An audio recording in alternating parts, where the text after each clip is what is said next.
Welcome to humanKIND. I'm your host, Star Jeries. Every week, we highlight kind humans positively impacting their local communities through volunteerism, education, technology, and development. This week, we're in my hometown, Orange County, California, visiting Melody from a Pawsitive Approach. With several hundred animals in their care and a huge volunteer team, a Pawsitive Approach is doing phenomenal things to help rescue animals in need. Let's check it out!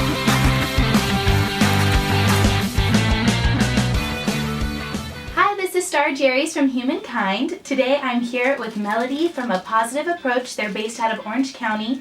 They're a wonderful pet rescue. So we're gonna just chat with Melody and talk to her about a Pawsitive Approach, how they got started, what they need, how you can get involved and volunteer, and how you can of course donate to their amazing cause. So thank you, Melody, for joining us today and having us. Thank you for being here.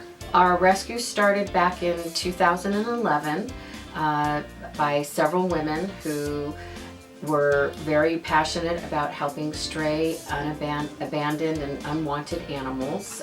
They started off primarily helping dogs, and they were mostly a dog rescue. Then they became passionate about helping stray and unwanted cats, and specifically going out and trapping and getting them spayed and neutered, vaccinated, microchipped, and then re-releasing them. Just so everyone understands, trapping is something that people are really passionate about, right? Just to make sure that the population is controlled. It's a way of lowering the unwanted animals that end up going into shelters or dying on the streets. And that's when you see the little clipped ear typically, yes, right? They call that tipping, and they tip the ear, and if you trap that animal again, for example, the trapper will see the ear tip and automatically know that it's been fixed, and they can re-release it and work on trying to capture the other cats that have not been tipped. You guys have grown so much. Can you tell me how many people you work with, how many volunteers, and how many animals you house? We have about 75 volunteers now, and that covers foster homes, people who help run adoption events, people that help us with marketing, advertising, and transporting. And I think our current number is right around 250 animals that we're caring for. And how do people volunteer? How do people sign up? We promote our needs on the internet via Facebook, via Volunteer Match, which is one resource, and then they see, animal rescue, and if that's what they're passionate about and what they want to do, then they can come to us and send an email, and we'll correspond and see if it's a good fit. People can find out about our rescue via our website, which is pawsitiveapproach.com, and it's spelled in a unique way. It's P-A-W, not P-O-S. Funny. Exactly. How old do you have to be to volunteer? Generally speaking, if you're working at the Habitat at one of the pet stores or doing an adoption event, we like our volunteers to be 18 and over. Okay. And hopefully they have a car and they're mobile and they can get back and forth on their own. We also do have a program where high school students who are between the ages of 15 and 18 can help at foster homes taking care of the animals. He has appeared. The kitty's appeared. And this is Callie Girl? Mm-hmm. Hi, Callie Girl. She's going to help us finish the rest of the interview. If you don't want to take a pet home, I don't know what's wrong with you.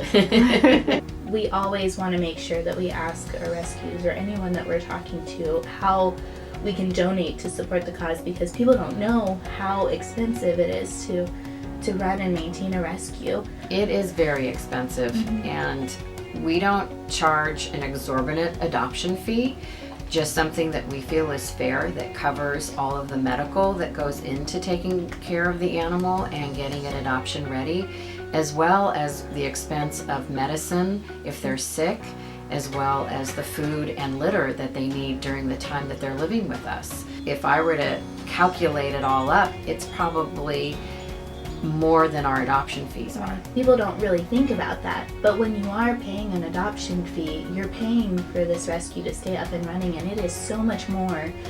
In general, the rescue is always in need of cat litter, dried food, wet food, cat toys, cat beds would be great. So our foster homes have the necessary supplies to take care of them. Volunteers who are using their own cars to transport to the vets to get them fixed, to go to the vets for medical appointments.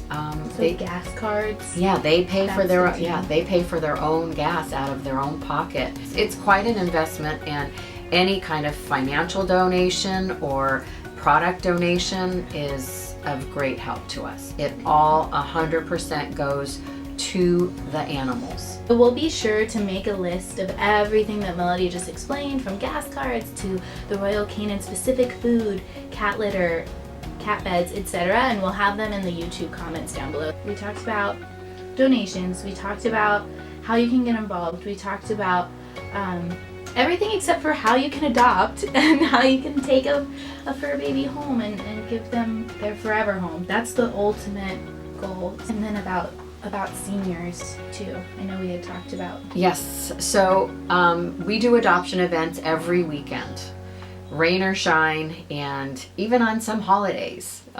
We will be at one of 2 or 3 locations, Petco or PetSmart. You can also meet certain kitties during the week at foster homes. I have people that come to my home during the week to meet kittens, and they can sit and play and take their time and really get to know the kitty and make a really good decision. And we've had many other of our fosters adopted from the foster home, so you don't just have to go to one of the pet stores. We have animals ranging from 2.5 months old on average to senior kitties that are up for adoption. And we just had 2 of our 10-year-old senior cats adopted last Saturday. Oh, that's great. We like getting the seniors. We currently have a 10-year-old named Callie, who is a beautiful, fluffy, dilute tortie. She was an owner surrender. The couple that she belonged to were getting a divorce, and both of them decided they didn't want the cat anymore for one reason or another. So they had their son dump her at a LA shelter.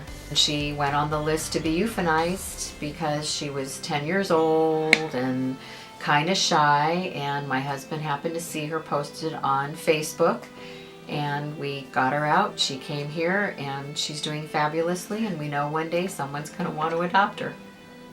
So Cutie girl. Everyone finds a home. Everybody does. That makes me emotional. Oh, we have a hard time seeing the senior go. So last weekend we had 2 10-year-old cats. They're in 2 different foster homes, and one, the 10-year-old Fluffy Roxy, just got adopted last Saturday, and at the same time a 10-year-old kitty that we had taken in several years ago from a family who the mom passed away at 83. Her son Ed, bless his heart, who we're still friends with till today, I cry. He did everything he could to find a rescue to take his mom's cats.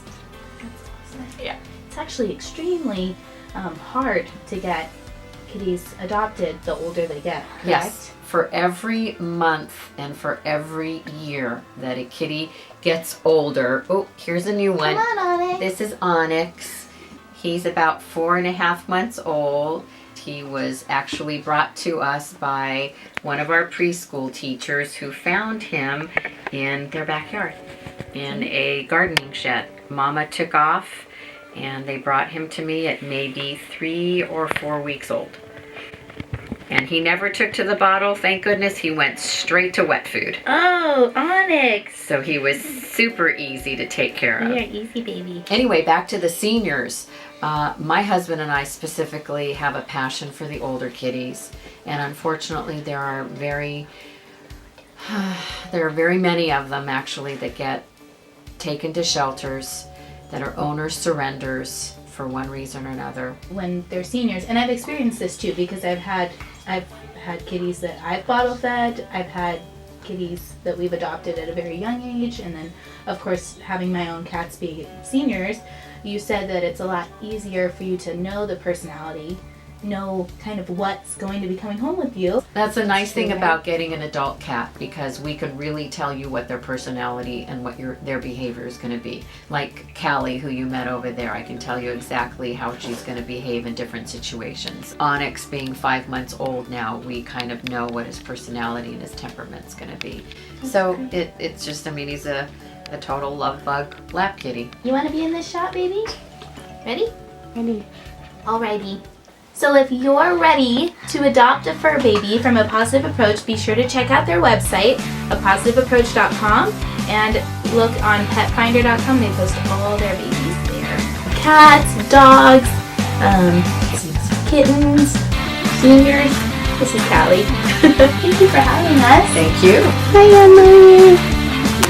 She loves licking people's skin. She's a licker.